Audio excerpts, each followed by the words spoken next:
आज ये बड़ी खुशी का अवसर है कि जो औपनिवेशिक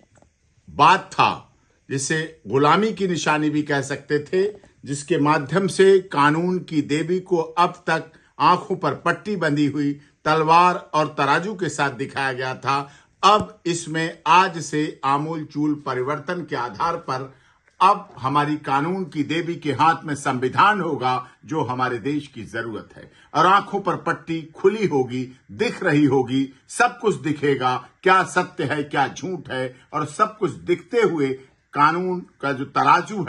तराजू है वो तराजू सच्चाई सत्यता का न्याय कर सकेगा। और वास्तव में तब सिद्ध हो पाएगा कि सत्यासत्य मध्ये सर्वदा सत्यमेव जयते, और साथ में न्याय मम धर्म और धर्मो रक्षति रक्षिता का ये महामंत्र पूरा हो पाएगा। और अनुस्मरण दोतकम के उद्घोष के साथ ये कानून की देवी अब निश्चित तौर पर हमारे देश की न्यायपालिका के लिए, न्याय पद्धति के लिए सब कुछ सर्वथा सबको access to justice for all न्याय मिलते हुए दिखेगा। और न्याय भी संविधान के अनुसार मिलेगा, जिस संविधान की बात पर कई बार पक्ष और प्रतिपक्ष में सवाल या निशान लगते थे, अब कानून की देवी के हाथ में संविधान है और एक हाथ में तराजू है और आंखों की पट्टी हट चुकी है और खुली हुई न्याय की देवी, कानून की देवी हमें सब कुछ देख रही हैं, सब कुछ परख रही हैं, सब कुछ सुन रही हैं,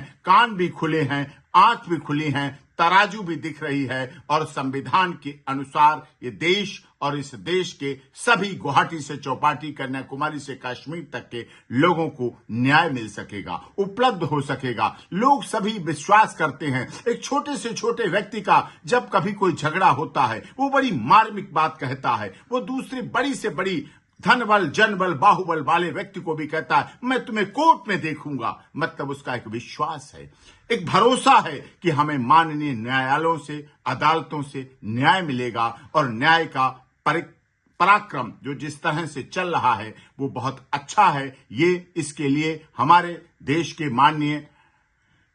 chief justice of India supreme court के DY चंद्रचूड़ साहब बधाई के पात्र हैं कि 78 साल बाद ही सही, लेकिन देर से लिया गया ही सही, लेकिन निर्णय बहुत अच्छा है, बहुत अच्छा है। और इस देश के सभी लोगों को खुश देगा, खुशी के साथ न्याय की पराकाष्ठा को बहुत ऊंचाई पे ले जाएगा। और जो लोग अभी तक कहते थे न्याय की देवी कानून अंधा होता है, पट्टी बंधी हुई, अब ये कहना भी खत्म होगा। कानून अंधा तब भी नहीं था, तब भी ये पट्टी इसलिए थी कि कोई धनबल, जनबल, बाहु वाला व्यक्ति अदालत पर दबाव न डाल सके, इसीलिए उस समय तलवार थी और आंखों पे पट्टी बंधी हुई थी।